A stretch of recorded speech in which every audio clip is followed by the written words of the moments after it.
in June of 2015. I was 56 at the time. I was working at the Kildare Clinic. I had a co-worker do an EKG, just a random EKG on me. I had never had one done before.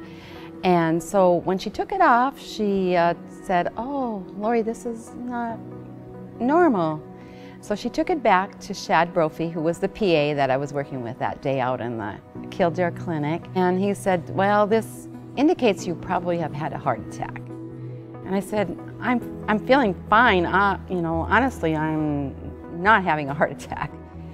And he said, "Well, I'm just really nervous. I'm going to call into the ER. You drive straight to the ER. I'm going to let them know that you're coming.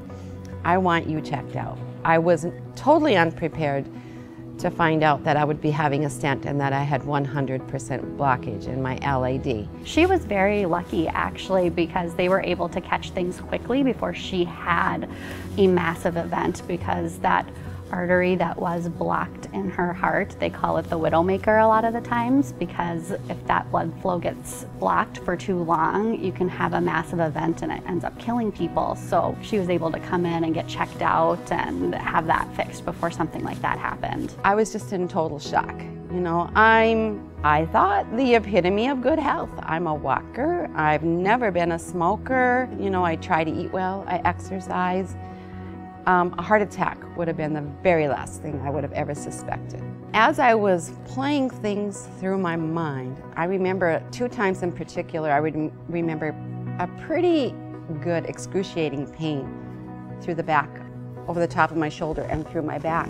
And I, you know, never thought much of it. And I was thinking, were these the symptoms that I should have, as a nurse, recognized, but thought, oh, you know, I just strained some muscles. We usually think of heart attacks as like that chest pain, chest pressure, can't breathe, that clenching feeling. She had just that pain in her back, and for women, that's a common thing. They have different symptoms and they kind of tend to put off coming in because of them. They can have that pain between their back and their jaw and their shoulders. They can have pain in one or both of their arms, nausea, vomiting. Be proactive with your health. Just really watch your signs and symptoms. If you do have these, you know, atypicals, you know, don't just brush them off like, oh, I have a pulled muscle. Or if it happens a second time, make that appointment or make that call to your doctor and say, you know, I just would like to get this checked out. I'd recommend that they go in and be getting their yearly physicals, because that's where they do all the screenings. So if they are at high risk with high cholesterol or high blood pressure, or they have any hereditary risk that needs to be looked into more, that's where they're going to catch those things before they actually have an event.